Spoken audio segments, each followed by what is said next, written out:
Selamat berjumpa. Ini adalah perkuliahan geometri, program Magister Pendidikan Matematika Universitas Pasundan. Saya Yudi Suharyadi yang mengampu mata kuliah ini. Ini merupakan seri video perkuliahan ini yang direncanakan untuk 14 minggu ke depan. Ini adalah video pertama yang merupakan pengantar. Jadi apa saja yang akan kita cover semester ini. Jadi geometri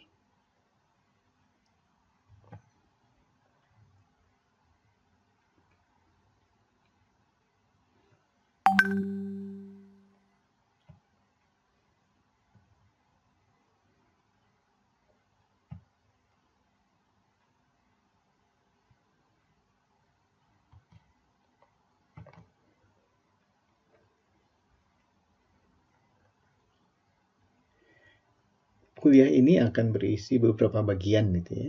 Yang pertama adalah kita bercerita tentang latar belakang gitu ya.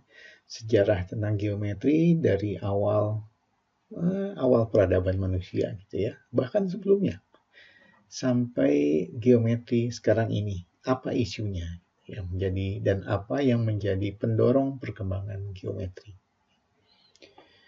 Kita akan bercerita tentang sistem aksioma. Apa itu sistem aksioma? Sistem aksioma itu salah satu yang membuat geometri berkembang adalah adanya sistem aksioma Euclid. Itu sejarahnya nanti kita ceritakan lagi. Kita akan melihat sistem aksioma saat itu seperti apa. Kemudian kita akan melihat lagi sistem aksioma dari sudut pandang modern seperti apa. Dan dari situ kita akan membangun kembali geometri yang boleh dikatakan modern yang kita gunakan pada saat ini. Kemudian berikutnya kita akan berdiskusi, bercerita tentang logika formal. Gitu ya. Ini alat yang menjadi latar belakang pemikiran cara kita bernalar. Ini logika formal. Gitu ya. Kemudian ya bagian terbesar dari kuliah ini adalah geometri. Jadi kita bagi beberapa bagian gitu ya. Inilah geometri yang aksiomatis. Jadi bagaimana kita membangun geometri Euclid yang kita kenal gitu, dibangun kembali secara modern gitu ya. Jadi kita menggunakan sistem aksioma yang modern. Jadi insidensi, jarak, ada postulat penggaris, sudut, usut derajat, dan kita akan berhenti pada geometri netral. Apa itu netral? Netral karena dia tidak menganut aksioma kesejajaran tertentu. Jadi ini berlaku umum untuk geometri yang menganut kesejajaran Euclid maupun geometri yang non-Euclid. Nah, rujukan utama perkuliahan ini adalah buku teks yang ditulis oleh Gerard Venema. Judulnya Foundations of Geometry. Ini adalah keluaran Pearson, diterbitkan oleh Pearson tahun 2012.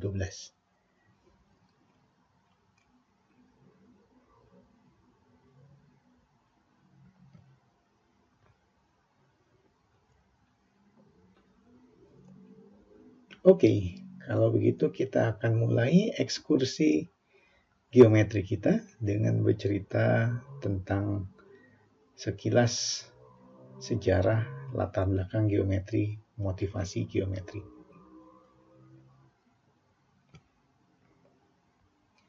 Nah, geometri ini dikatakan geometri pra-ilmu, gitu ya. Jadi ini sebelum tahun 600 gitu ya. Kita lihat bahwa dari zaman dulu bahkan barangkali Bapak Ibu pernah melihat di buku-buku atau di apa tentang gambar-gambar yang ditemukan di gua itu dari peradaban. Kalau mau dikatakan peradaban, ketika manusia hidup di gua, gitu ya, masih istilahnya hunters gatherer, gitu ya, yang belum sampai ke pertanian. Gitu ya. itu di gua yang ditemukan di Prancis Selatan, di Spanyol gitu ya. Bahkan ada juga mungkin di Indonesia juga ditemukan beberapa tempat.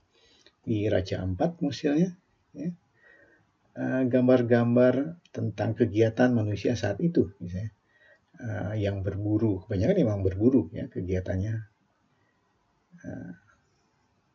Jadi gambar-gambar binatang-binatang. Jadi bukan saja itu gitu ya, tapi yang ditekankan situ adalah aspek simetrinya. Jadi seni, simetri, gitu ya. Ada faktor-faktor itu. Jadi orang sudah mengenal apa itu geometri. Tentunya bukan geometri yang kita terjemahkan sebagai ilmu ukur, tapi bahwa geometri itu sudah mungkin orang sudah kenal tanpa mengenal nama, gitu ya. Kemudian setelah itu, setelah orang mulai menetap, mulai bertani, kemudian mulai membuat peralatan, ya, dan satunya tempat penyimpanan, gitu ya, tempat penyimpanan gandum, beras misalnya, yang itu gambar kedua yang digambar dengan ornamen-ornamen yang memiliki simetri tertentu. Gitu ya.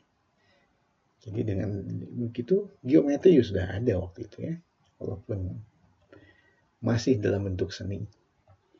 Kemudian sebelahnya lagi gambar piramid yang kita kenal di Mesir. Piramid ini bukan hanya ada di Mesir ya, tapi ada di beberapa peradaban lain juga ada. Ini dari tahun mungkin 5.000 tahun sebelum Masehi itu ya, sampai 2.000 tahun sebelum Masehi itu, piramida itu zaman ketika manusia peradabannya sudah lebih tinggi, menetap. Kemudian dengan menetap maka ada stratifikasi masyarakat gitu ya.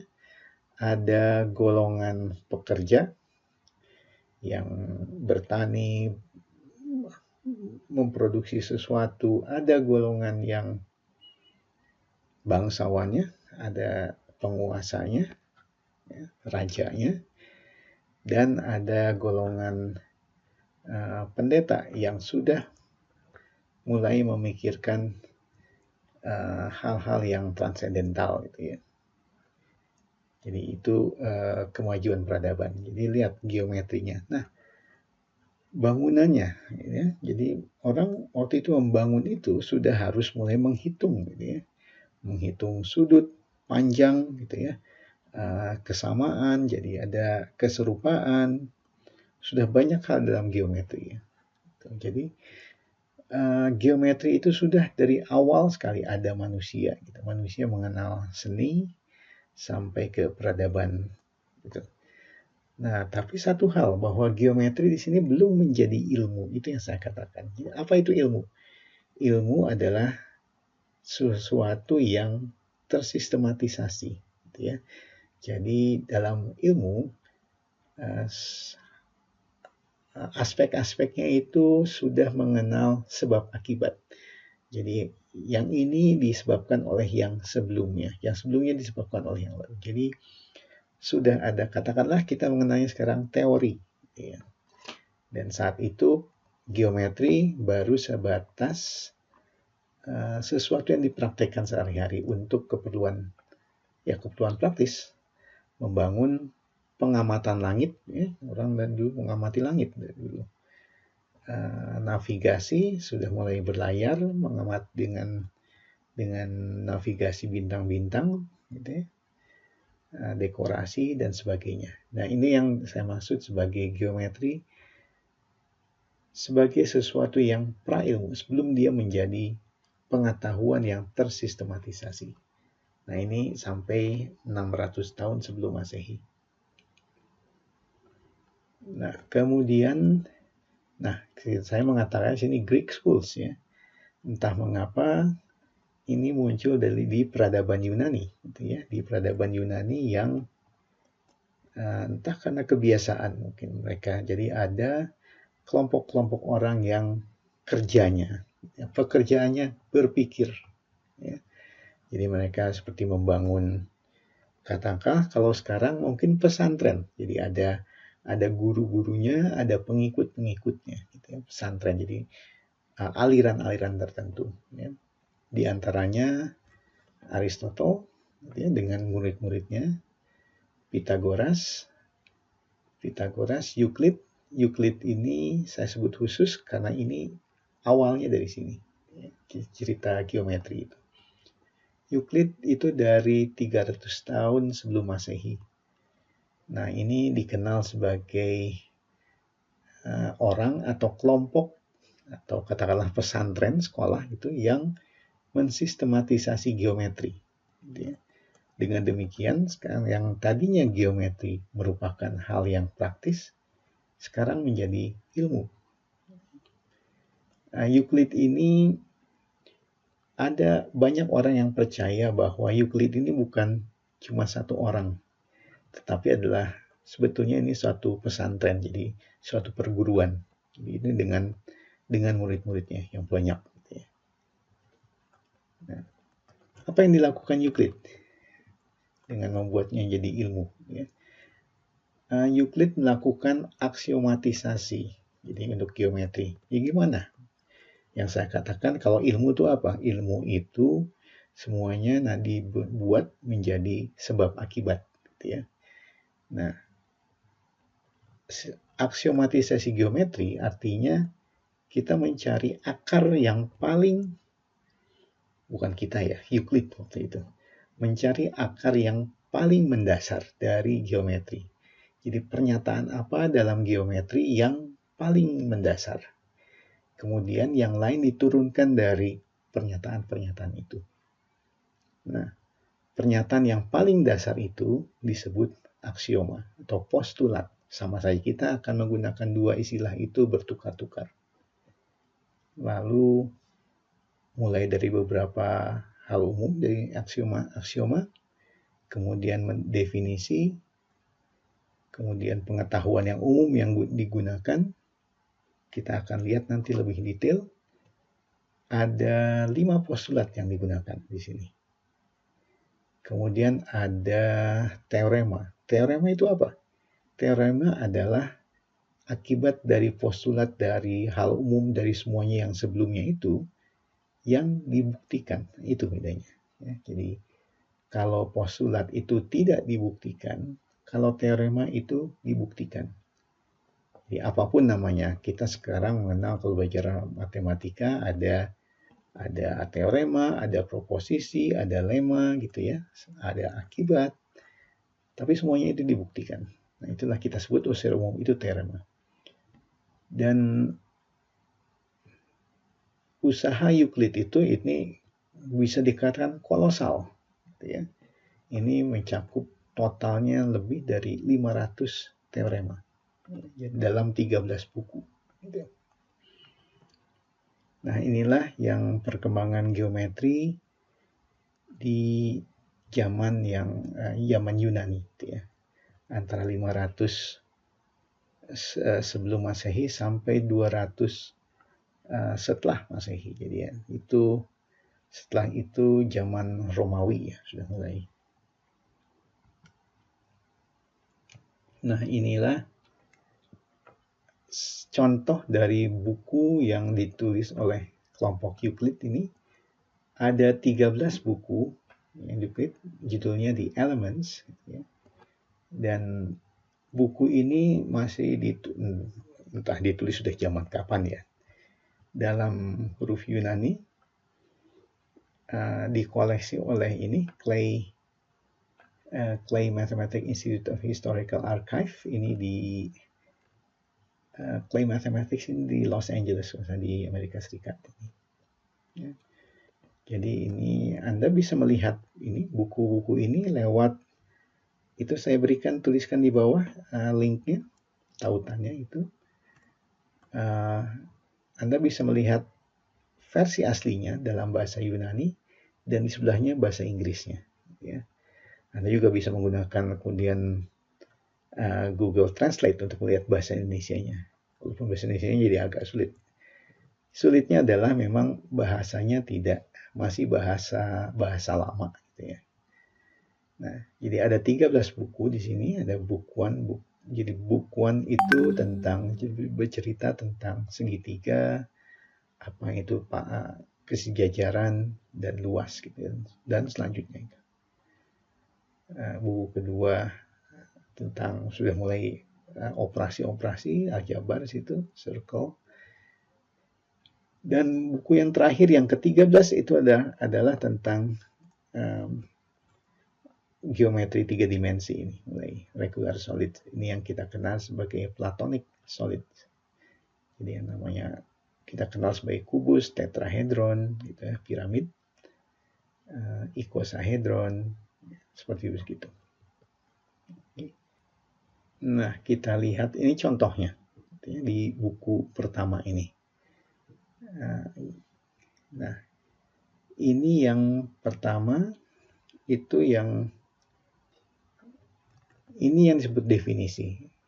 A point is that which has no part, gitu ya.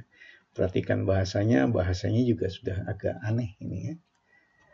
A line is breadthless length. Itu definisi. Mendefinisikan point, mendefinisikan line, titik, garis. A straight line is a line which lies evenly with the points on itself. Apalah itu ya. Aneh itu bahasanya. Kita lihat nanti. Jadi ada line, ada straight line didefinisikan. A plane angle is the inclinations to one another of two lines which meet. Jadi sudut datar adalah inklinasi. Apa itu inklinasi ya? Sesuatu yang dibentuk oleh dua garis yang berpotongan, yang bertemu. Kemudian ini, when a straight line set upon a straight line makes adjacent angles equal to one another, each of the equal angles is a right angle. Gitu ya. Nah, kalau kita punya garis, kemudian garis itu ada satu garis lagi yang menimpa garis itu, sehingga sudut yang terjadi, sudut yang bersisian itu sama, gitu ya. Maka sudut yang seperti itu kita sebut sebagai sudut siku-siku. Jadi lihat semua ini adalah definisi. Jadi bagaimana Euclid mendefinisikan. Kalau kita lihat sekarang dari sudut pandang kita, tentunya ini kok aneh begini sih? Bisa mengatakan, wah definisinya ini jelek gitu ya. Tapi ingat, ini pertama kali orang yang mensistematisasi geometri. Jadi jangan dibandingkan. Inilah usaha pertama orang, masyarakat, komunitas sains itu mensistematisasi geometri. Nah, itu yang definisi. Kemudian ini adalah yang berikutnya adalah aksiomanya atau postulatnya. Yang pertama, misalnya, to draw a straight line from any point to any other point.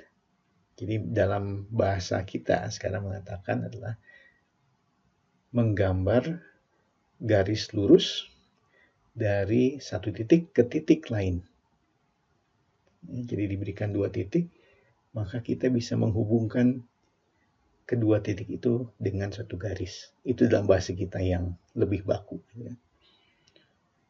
Oke, yang kedua bisa to produce a finite straight line continuously in a straight line.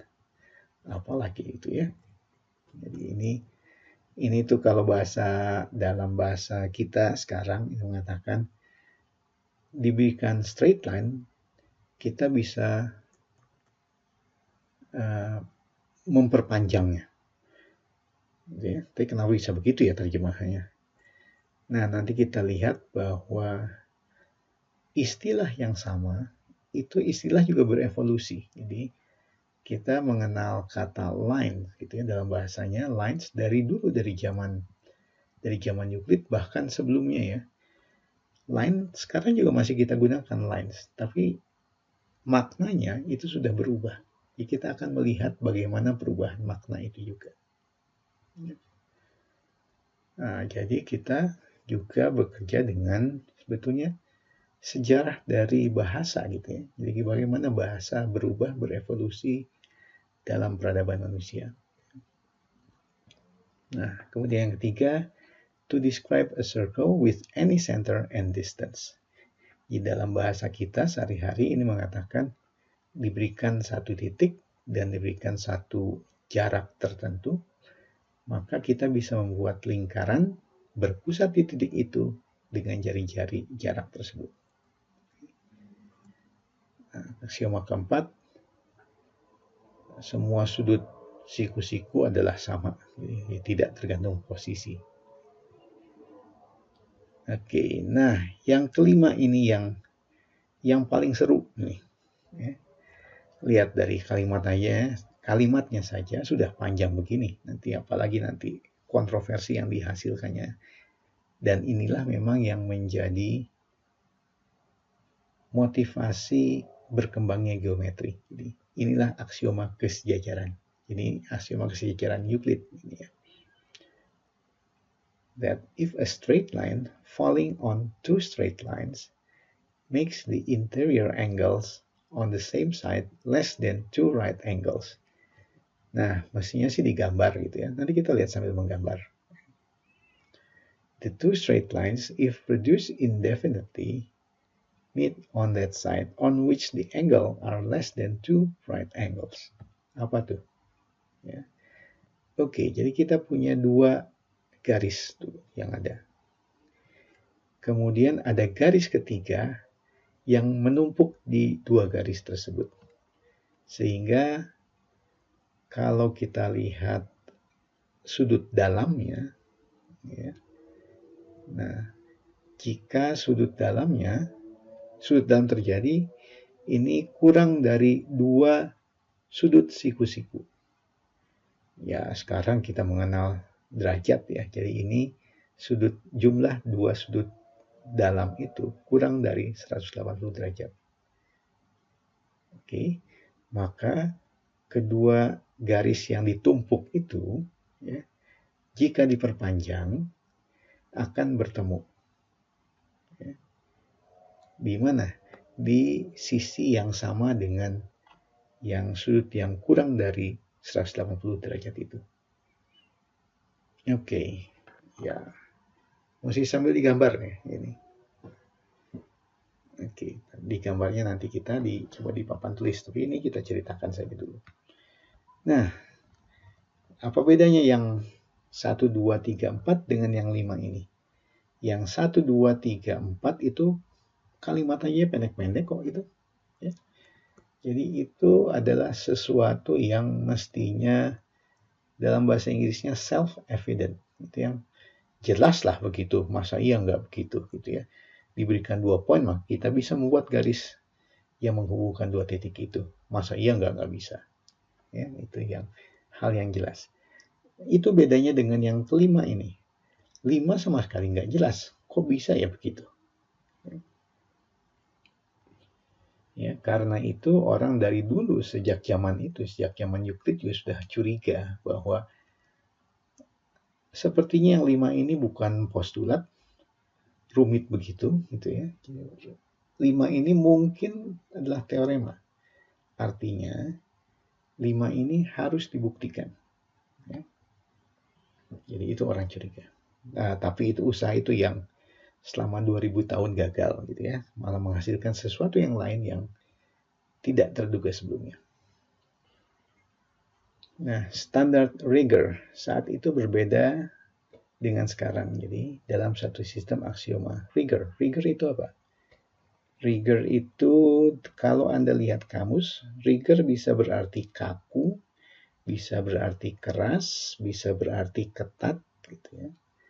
Rigor itu dalam matematik biasanya menyatakan seberapa presisinya sih itu, pernyataan itu. Jadi buktinya sendiri dan pembuktiannya standar rigor. Jadi presisi saat itu dengan sekarang itu berbeda. Jadi apa-apa yang dulu dikatakan jelas, mungkin sekarang kita tidak mengatakan itu jelas. Itu yang berubah, standar rigornya. Kemudian ini yang tadi saya sempat sampaikan, bahwa terminologi yang digunakan Euclid saat itu dengan yang kita gunakan masih ada yang sama, misalnya line, gitu ya. Tapi maknanya sudah berbeda. Kalau kita lihat lagi yang tadi, ada kata line, garis, ada straight line, garis lurus. Kemudian ada finite straight line, garis lurus berhingga.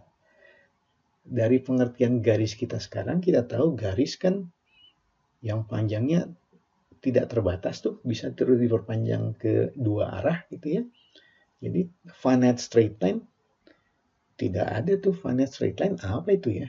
Kemudian straight line aja, straight line ya garis ya lurus lah. Kita kan tidak usah harus mengatakan lagi straight line kalau garis lurus gitu ya. Nah, jadi sekarang kita bertanya, kalau begitu dulu itu kenapa digunakan tiga istilah itu? Ada lines, ada straight line, ada finite straight line. Apa bedanya? Ya, ya dari sejarahnya ya orang harus melihat-lihat literatur ya dari situ. Kapan sih itu berubahnya dan apa asalnya? Ya. Nah itu hal-hal yang begitu yang kita kemudian kita menyadari bahwa oke, line yang zaman dulu itu mungkin bukan line zaman sekarang ya. Dan yang sekarang itulah yang kita sebut sebagai kurva sebetulnya. Jadi tidak harus lurus. Kalau begitu straight line jadi masuk akal. Straight line itu yang tadi katakan a line is a breadth length. Jadi itu bukan line tapi kurva gitu ya zaman sekarang. Jadi dalam hal itu masuk akal apa yang disebut straight line. Ya, kurva lurus. Nah, itulah lines kita yang sekarang. Kemudian finite straight line apa tuh? Ya itulah apa yang kita sebut sebagai ruas garis. Oke, jadi kita lebih detail sekarang membedakan antara kurva, garis, ruas garis. Ya, zaman dulu kita disebutnya line saja. Oke, nah itu adalah perubahan.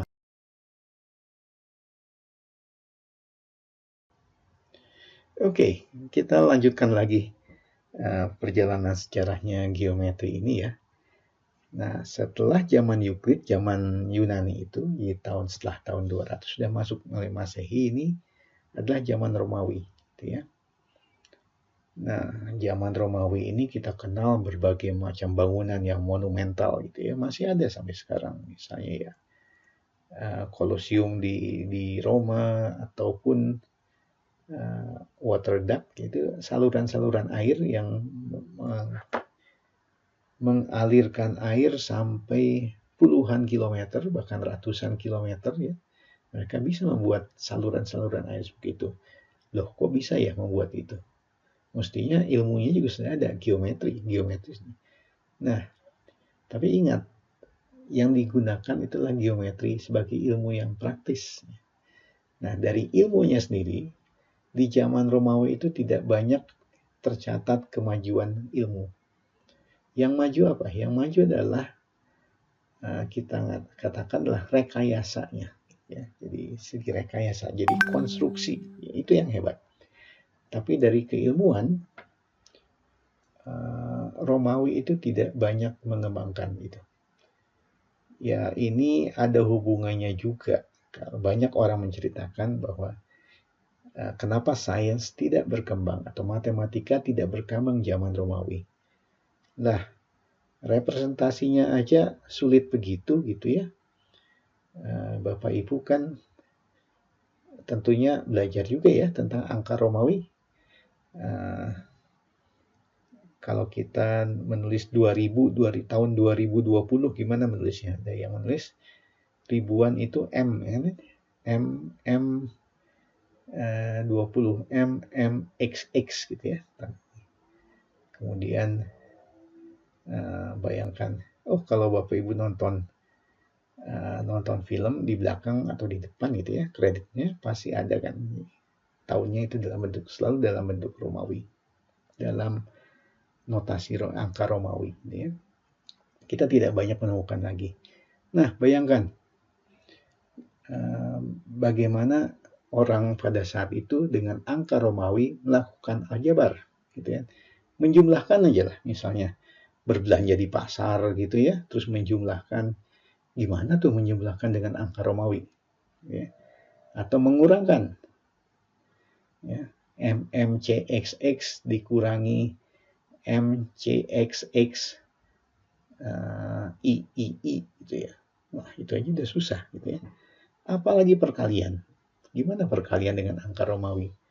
Belum lagi, angka pi 3,1415 seterusnya itu dari zaman dulu juga sudah ada, dari zaman Yunani. Bagaimana kita merepresentasikan pi dalam angka Romawi? Sulit sekali gitu ya. Jadi gimana bisa berkembang kalau representasinya saja menyulitkan orang untuk melakukan itu. Ya, jadi banyak ahli sejarah mengatakan bahwa salah satu penyebab bahwa sains dan matematik tidak banyak berkembang di zaman itu adalah karena representasinya terlalu sulit untuk bisa dikembangkan. Ya. Nah, kemudian berkembang lagi matematik itu kan dari Yunani terus pindah ke peradaban Arab, peradaban Islam. Kenapa? Karena representasi numeriknya itu adalah representasi numerik yang kita kenal sekarang, desimal. Sistem desimal, di mana kita bisa melakukan operasi dengan jauh lebih mudah. Gitu ya. Jadi kenapa berkembangnya di situ? Ya, representasinya sudah baik. Gitu ya. Oke, nah itu sedikit cerita tentang zaman Romawi. Gitu. Kemudian ada yang disebut zaman kegelapan sini. Eropa itu banyak yang menutup pintu terhadap sains, terhadap matematika. Nah, itu berlangsung dari setelah Romawi, mungkin tahun 500-an, 700-an gitu ya. Dan saat itu peradaban Islam mulai berkembang. Peradaban Kekhalifahan Timur, Kekhalifahan Barat gitu ya. Dan peradaban itu para ilmuwannya menerjemahkan karya-karya ilmuwan Yunani, termasuk karya-karya Euclid, termasuk buku The Elements. Jadi sekarang pusat keilmuan, pusat matematika itu pindah ke Kekhalifahan Timur, Kekhalifahan Barat, gitu ya. Jadi di situ berkembangnya. Peradaban Barat di sini ya, Western itu mulai membuka lagi sekitar 1400-an gitu ya setelah itu. Ini setelah berapa tahun? Mungkin sekitar 500-600 tahun mereka zaman kegelapan. Oke, Descartes itu yang menulis sesuatu tentang apa yang kita sebut sebagai geometri analitik. Ya, jadi bagaimana menggabungkan aljabar dengan geometri. Ya. Jadi sekarang yang persamaan dalam aljabar bisa digambarkan geometrinya seperti apa. Ya, jadi kita tahu itu geometri analitik yang dipelajari ya mulai dari SD pun sudah mulai belajar ini geometri analitik. Oke. Nah, yang tadi saya ceritakan, sampaikan aksioma kelima. Aksioma kelima kesejajaran. Orang sudah curiga dari zaman Euclid gitu ya. Jadi orang masih terus berusaha membuktikan aksioma kelima itu. Tidak berhasil gitu ya. Sampai tahun 1600 dan 1700-an terutama, orang mulai berpikir itu, matematika mulai berpikir bahwa barangkali itu salah gitu ya. Sekarang gimana kalau kita tunjukkan saja yang dibuktikan bukan si aksioma kelima itu, tapi negasinya. Negasinya yang berusaha dibuktikan. Oke, dan Inilah orang-orang yang berusaha membuktikan negasi dari aksioma postulat kelima itu, kesejajaran. Orang-orang Shakeri, Bolyai, Legendre, Lobachevsky, Gauss, Riemann gitu ya. Nah, itu pun ternyata tidak bisa juga gitu ya. Nah, malah melahirkan satu geometri yang berbeda dengan geometri Euclid yang disebut geometri non-Euclid. Ya. Jadi non-Euclid ini adalah geometri di mana aksioma kesejajarannya diganti dengan negasinya. Nah, itu juga akan banyak aplikasinya. Nah, kita akan melihat gitu ya, sekilas apa yang disebut sebagai non-Euclidean geometry itu. Bahkan alat-alat yang kita gunakan sehari-hari sekarang, bukan sehari-hari, setiap jam, setiap menit ya. Bapak Ibu kan melihat WA, nggak tahu dalam 1 jam berapa kali lihat WA gitu ya. Sistem koordinat seperti itu, satelit, kita tergantung pada satelit, bagaimana satelit dinavigasikan, semuanya itu menggunakan geometri non-Euclid. Oke, dan bahkan Bapak Ibu yang melakukan sholat minimal sehari 5 kali, menentukan arah kiblat pun itu sebenarnya geometri non-Euclid, itu bukan geometri Euclid.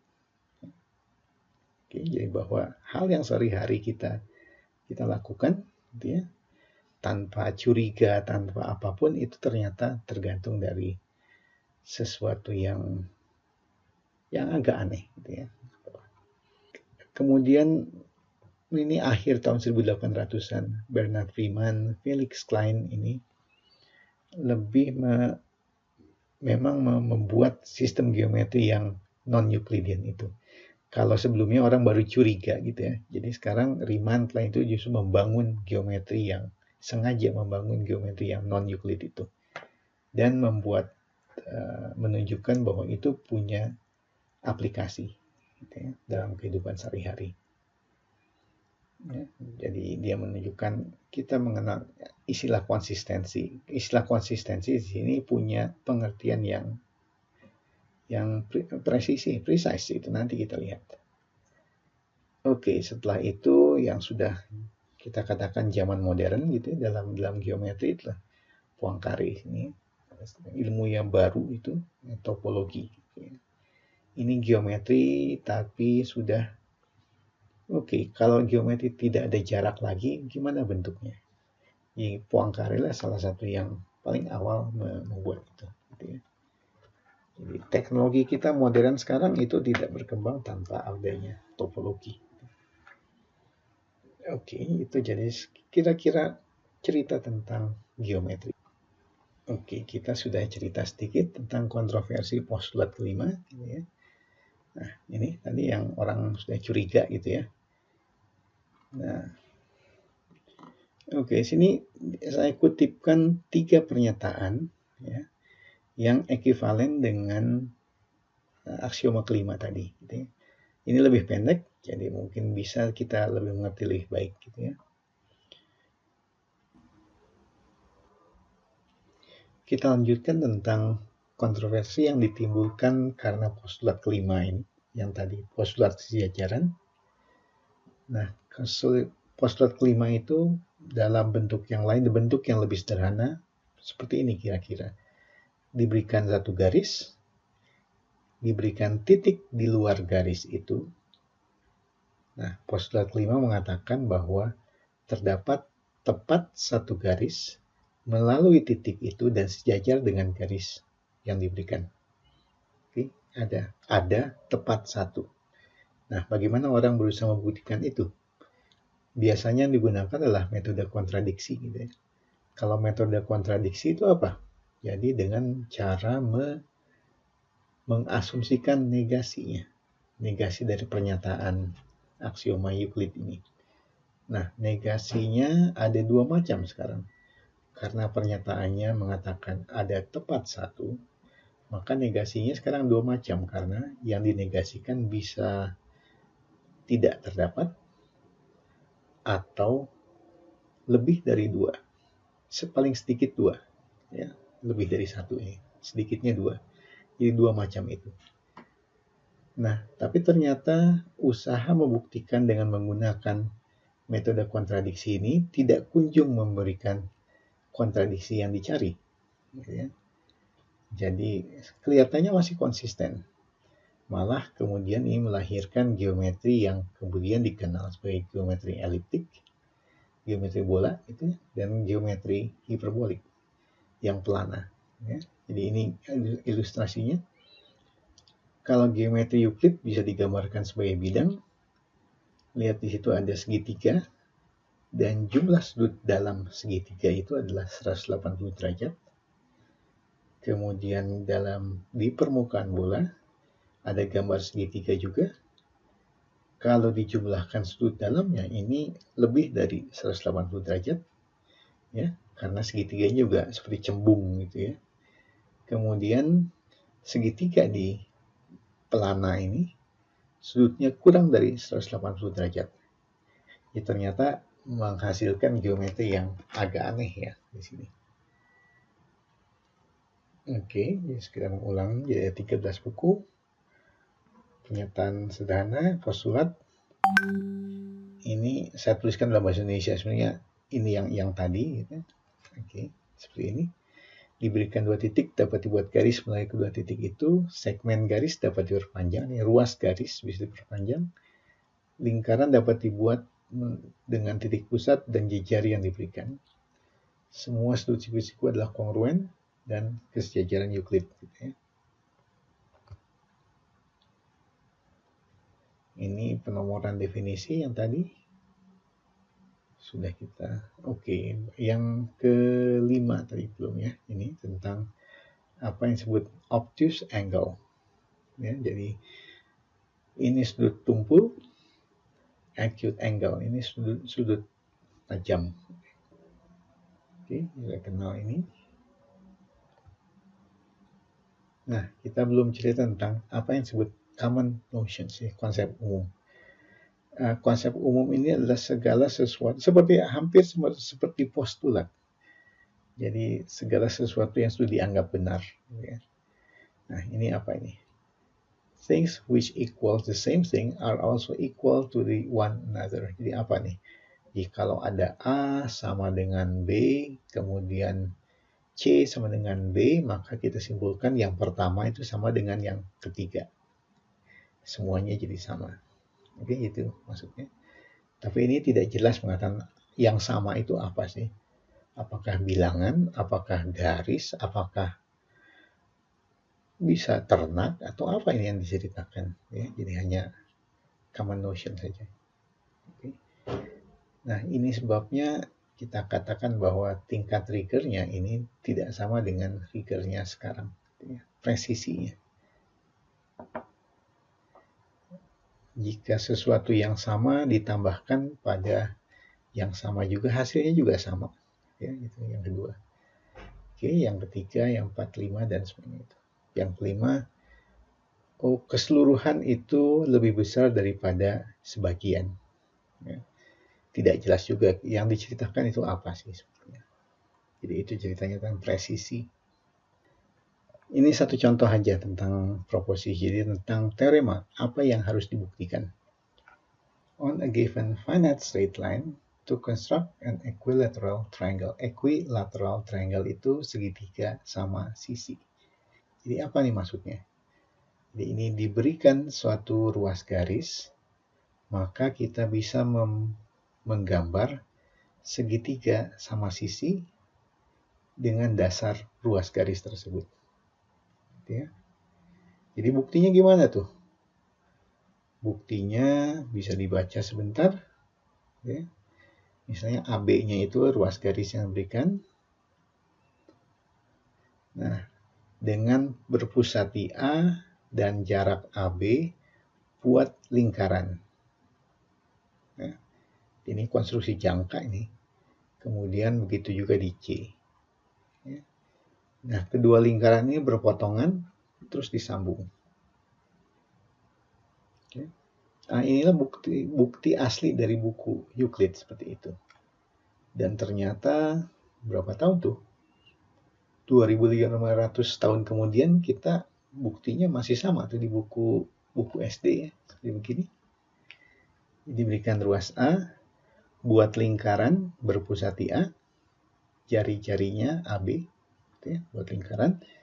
Kemudian buat lingkaran yang sama dari berpusat di B, jari-jarinya adalah AB juga. Maka kedua lingkaran itu berpotongan di titik C. Hubungkan AC, hubungkan BC. Oke, kemudian karena AB dan AC adalah jari-jari, maka keduanya sama. Oke. Jadi AB sama dengan AC. Kemudian BA dengan BC juga sama karena jari-jari. Maka BC juga sama. Karena itu ketiganya sama. Karena itu adalah segitiga sama sisi. Jadi kira-kira bukti ini tuh masih seperti yang kita kenal. Jadi bukti itu sudah 2500 tahun artinya. Ya, kita masih menggunakan yang sama. Nah, ada yang menarik di sini. Sebagai komentar, ini yang tadi sudah disebutkan, istilah bergeser ya, maknanya bergeser kita sudah tunjukkan. Nah, ini yang kedua adalah Euclid ini mengasumsikan beberapa hal secara implisit, tidak disebut. Ya, apa contohnya? Oke, contohnya ini. Kembali ke bukti ini. Ya. Euclid mengatakan bahwa setelah diambil dua lingkaran ini, maka lingkaran ini akan berpotongan di titik C. Ya. Potongannya disebut titik C, titik potongnya. Oke. Jadi mestinya dia mengasumsikan bahwa potongannya pasti ada. Ya. Dan itu ternyata dari teori modern benar. Ini contohnya. Kita coba ulangi bukti yang tadi di bidang rasional. Ini notasinya Q kali Q gitu ya. Apa tuh bidang rasional ini? Ini adalah semua titik-titik ya, jadi X, Y yang dimana koordinat X, Y-nya ini, X dan Y-nya adalah bilangan rasional. Jadi misalnya 11, 15, setengah, 4/3 gitu, itu semuanya adalah ada di bidang rasional ini. Ya, keduanya bilangan rasional. Tetapi misalnya akar 2, 7 itu tidak berada di bidang rasional karena akar 2-nya tidak ada, bukan bilangan rasional. Oke, seperti itu bidang rasional. Oke, kita ulangi bukti tadi di bidang rasional. Oke, kita plot A-nya di min 1,0, itu B-nya di 1,0 ya. Oke, jadi ruas garisnya AB, panjangnya 2. Kita berusaha membuat segitiga sama sisi dengan panjang sisi 2. Oke. Di A buat lingkaran jari-jari 2, di B buat lingkaran jari-jari 2 juga. Kemudian titik C adalah titik potongnya. Oke, kita coba hitung koordinat titik C ini. Oke, C itu pasti di tengah antara A dan B posisinya. Jadi kalau begitu koordinat X-nya adalah 0 di antara min 1 dan 1 di tengahnya. Oke. Nah, tingginya berapa tuh? Oke. Kalau gitu kita mesti gunakan Pythagoras ya. Dengan Pythagoras. Jadi tingginya adalah, itu yang dihitung adalah tinggi ya. Jadi sisi miringnya adalah 2 gitu. Tingginya dicari, kemudian setengah alasnya adalah 1. Oke, jadi kita dapat akar 3. Tapi kan akar 3 bukan bilangan rasional, itu bilangan irasional. Kalau begitu, koordinat itu 0, akar 3 tidak berada di bidang rasional. Nah, jadi kalau begitu, sebetulnya perpotongan C itu tidak ada di bidang rasional. Itu mestinya lubang tuh. Ya. Jadi kalau C-nya tidak ada di situ, bagaimana kita bisa membuat segitiga sama sisinya? Oke. Jadi ini yang dimaksud dengan asumsi implisit yang dilakukan oleh Euclid yang tidak dinyatakan, tapi ternyata diperlukan. Jadi dari sudut pandang modern ini kelihatan bahwa bukti Euclid tadi sebetulnya tidak sempurna karena mengasumsikan sesuatu yang tidak disebutkan. Ya. Ya, asumsinya apa? Jadi sebetulnya di situ mengasumsikan juga bilangan real sebetulnya. Ya, itu yang saat itu belum ada teorinya. Tingkat presisinya yang berbeda zaman Euclid dengan zaman kita sekarang. Sampai pada akhir video satu ini. Sampai jumpa di video yang akan datang. Terima kasih.